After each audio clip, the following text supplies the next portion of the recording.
Hey guys, we're going to a video breaking down how I think Ramirez and Postol is going to go.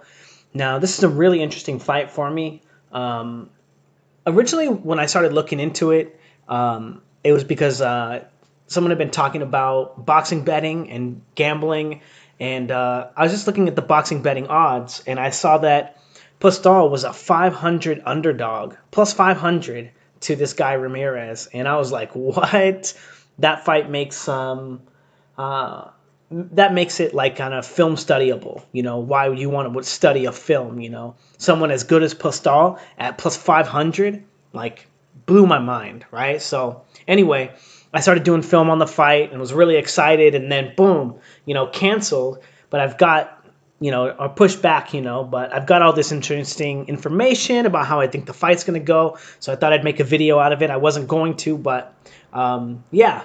And then also for Patreon news, it's been a little slow on the Patreon. I'm sorry about that, guys. I haven't been training with the guy that I was training. His schedule, my schedule. There's just been some weird stuff, so I don't think we're going to be training together anymore. But yeah, so I'll be doing the training videos myself. In fact, I should be recording a couple tonight. But I'm going to get back on that. I know I've been kind of lagging on a lot of stuff. I've got a lot of really cool stuff going on right now. But yeah, anyway, so we're going to get into it. Right off the bat, 10 seconds into the fight against Hooker. Very good fighter, by the way. Hooker is very good.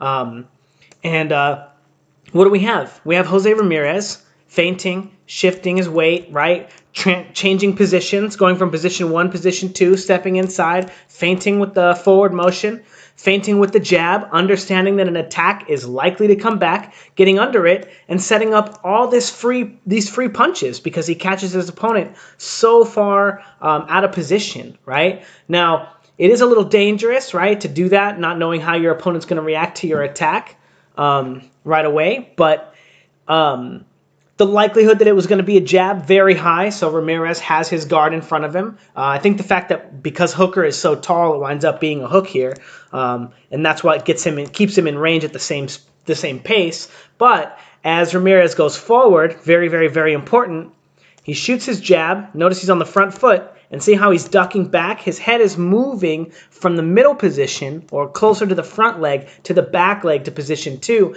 and that gets him out of the way of the hook as well. Even though he's not moving his body or moving his feet, he's still able to find himself out of position by shifting his weight. And as he goes forward, he gets these free punches because he gets a Hooker completely out of position. Now, that's 5 seconds into the fight, 10 seconds into the fight, and he's already putting that kind of pressure. So let's see, what's the next clip? So how do you deal with that, right? You deal with that by having a very active guard. So that's what we're going to look at. We're going to look at the guard of Matisse. So controlling, using the lead hand, right? Even though he gets hit right here, he's still using the lead hand after to control Matisse, right? He's like, okay, Matisse, no matter what happens here, you're going to have to work your way in, right? No free punches, right? No free feints, right? So he uses this to slow Matisse's guard down, and see how he gets Matisse to slip out and under that shot? That's what you're looking to do with an active guard or with lead hand control, right? You're looking to force your opponent out of their normal position and control them, make them do things in a little bit more predictable of a way for you. Because if they come in and they're just able to feint from any position with either hand, they're going to knock you out. That's just how boxing is. They're going to knock you out. So Postol's immediately on his active guard, controlling him, and doing a pretty decent job. I think he kind of beats Matisse up in that fight. And again, active guard, feinting, using the lead hand. And then when he sees that Matisse is not really reacting to it, right? Jab, jab. What do you think about that, Matisse? And Matisse is like, okay, I know your tricks.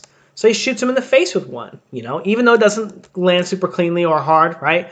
But he's still using his lead hand to control Matisse and keep him on the outside and then walk him into shots like this with the right hand, right? Very, very good fighter, Postol is. Very good. Whoops, I have 2 of those open. And let's see, moving on again, right? The same thing. Now, the only thing is once it becomes easy to time and your opponent starts figuring it out, Matisse starts slipping to the inside and landing these body shots, right? And because Matisse does his in a rhythm, back, forward, and he always shoots his jab on the front foot. Now, this is also an interesting thing for this fight, right? Look where Matisse's weight is when he shoots his jab. So his weight's on his front foot, right? Which means that he's not going anywhere after he throws that jab. So when Matisse slips here and then throws that body shot, the only thing that Postol can do is put his weight on Matisse, right, like he's doing here, and then push off of him to find a way to generate force or momentum in another way that's not using his back foot or his front foot, rather. This is going to be a big problem, this jabbing and being stuck on the front foot. This is going to be a big problem for Matisse, or for Postol in his fight against Ramirez, because Ramirez is very good at getting around the jab. And if you get stuck on the front foot when someone who's good at getting around the jab catches you, they're going to catch you in the overhand right. And I'll show you guys what I mean. But let's just take a look at this. This is Hooker versus Ramirez, and he's controlling Ramirez on the outside, right, using the feints, right? See how he shoots this feinting, this probing jab at Ramirez, and Ramirez is like, okay, I'll catch that, right? What Hooker is doing is he's telling him, hey, do this move. Hey, let's see. Do you know how to guard against this, right? Do you know how to guard against this? Bop. And he says, yeah, I do. So now the next time he throws that jab, maybe he feints a jab and he goes with a left hook instead, right? Because he knows how Ramirez is going to react to the jab. So all he has to do is get him to react in that same way that he's already shown that he would, and then go around the guard, right? Set up a new offense. Well, what Hooker figures out instead here is when he uses the lead hand, Ramirez will catch guard with him, right? And then go back to position 2 on the back foot, right? So he comes forward. Whoops. So he comes forward after seeing that first jab, right? And then he bounces back. Then the second jab comes, bop, and he bounces back. So Hooker says, okay, bounce back. And then when he bounces back, he comes forward with another jab, right? Using Ramirez's own tactics and his own strategy to avoid Hooker's punches against him to set up new offense, right? Hooker doing a really good job right there of reading the motions, knowing what position he was going to be in, and landing a perfect shot.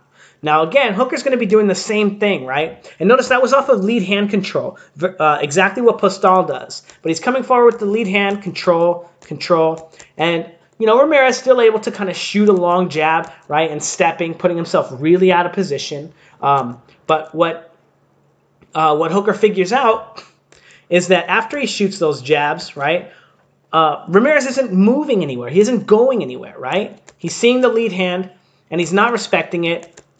So Hooker says, okay, I'm going to shoot a right hand right after, okay? Because he's not respecting the jab. He's not moving back, and he's actually trying to counter him now. So Hooker says, okay, this is a perfect time for me to show him the jab, right? That's not really supposed to land, and then lean really hard into a right hand right there. Just a beautiful setup with using his lead hand control, right? Just using that lead hand right there.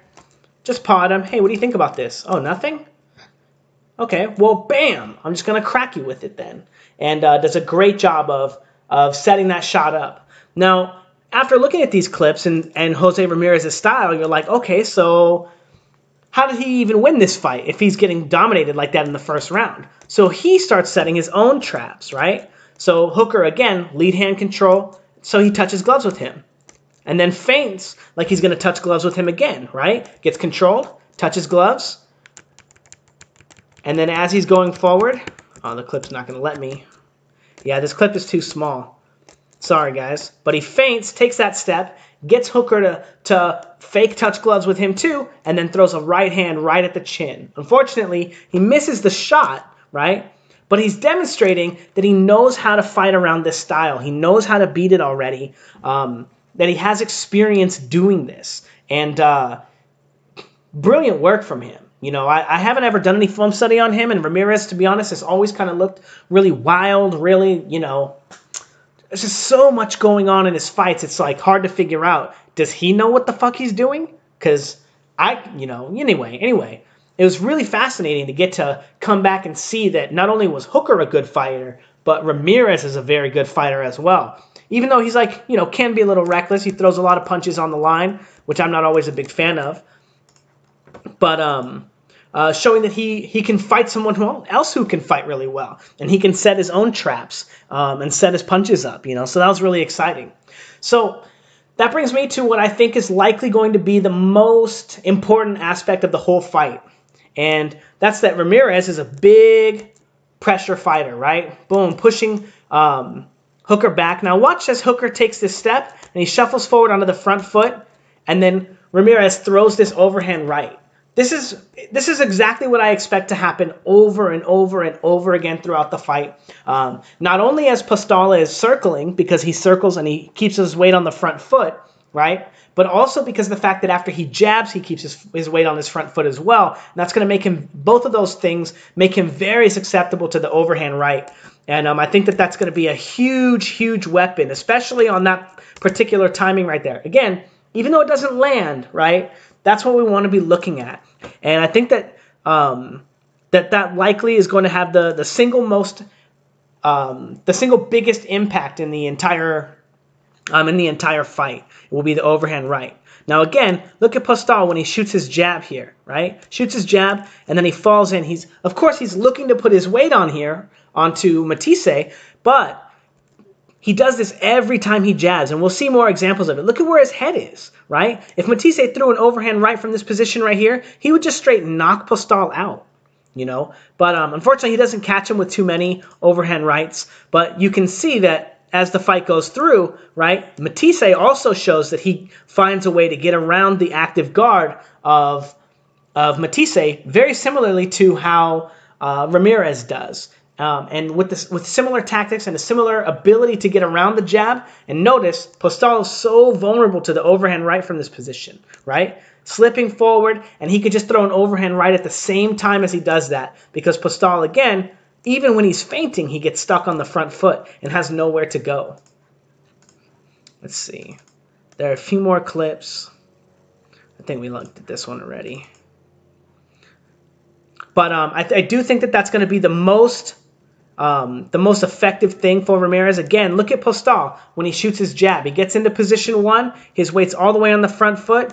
He gets his head nearly to the outside of his opponent's head and then steps hard with the jab and then gets stuck there. Matisse, just even though he slips the shot and he can see it coming, he hasn't figured out a way to land his overhand right yet so far in the fight. But again, Matisse, looking like $1 million fighter, coming in, slipping the jab here, slipping the jab, catching the jab, then slipping the jab, then slipping his way to the front foot, right? Just he knows how to get around this active guard of Postol, and Postol's not really making any adjustments, right? Just allowing Matisse to get on the outside, kind of land like a weird clubbing, left hook.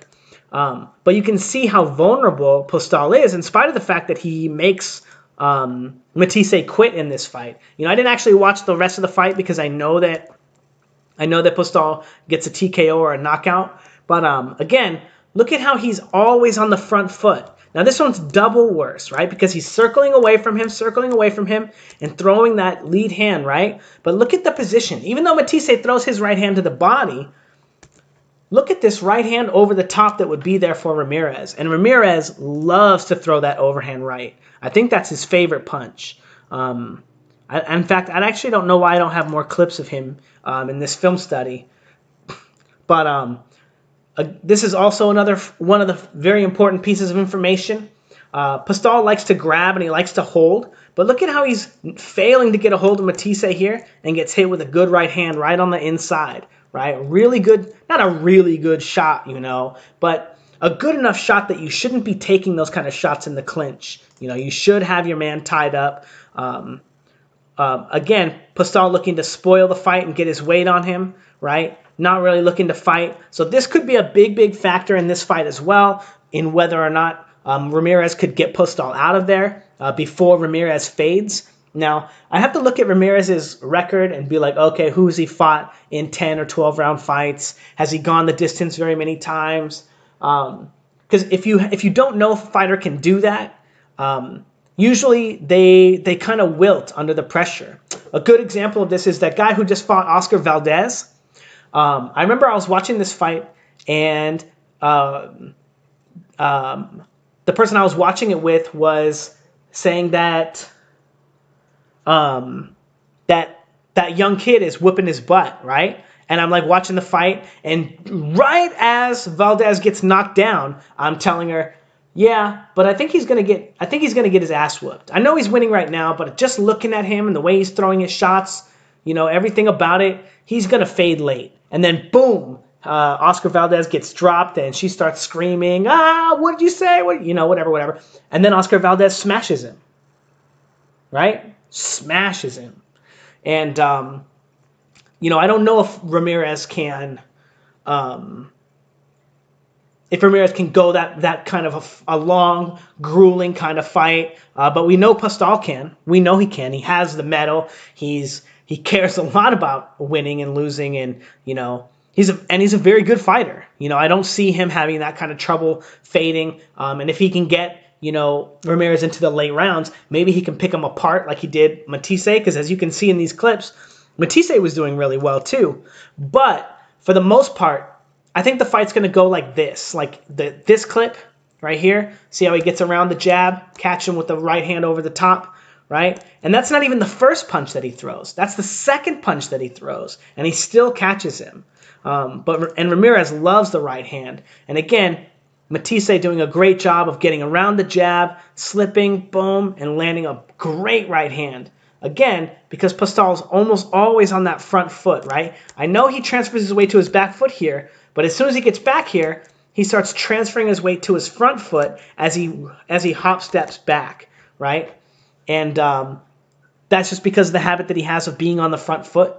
And I think that is that and the fact that he doesn't bring his left glove up to block shots are single-handedly going to be the reason why he loses this fight. My prediction for this fight is knockout for Ramirez. Maybe TKO in the 6th or something. But I really don't think that Postol's going to make the 12 rounds, and I don't think he's going to knock Ramirez out either. But who knows? Maybe he could. I mean, to be honest, that would probably be like best case scenario, because that means it's going to be a great fight. But, maybe it doesn't mean it'll be a great fight. I guess he'd have to catch him cold, in my opinion. But I don't know. But I'm going with Ramirez. I'm rocking with them. Even though Postol is a plus 500, I don't think it's... Man, I guess it is warranted if I believe so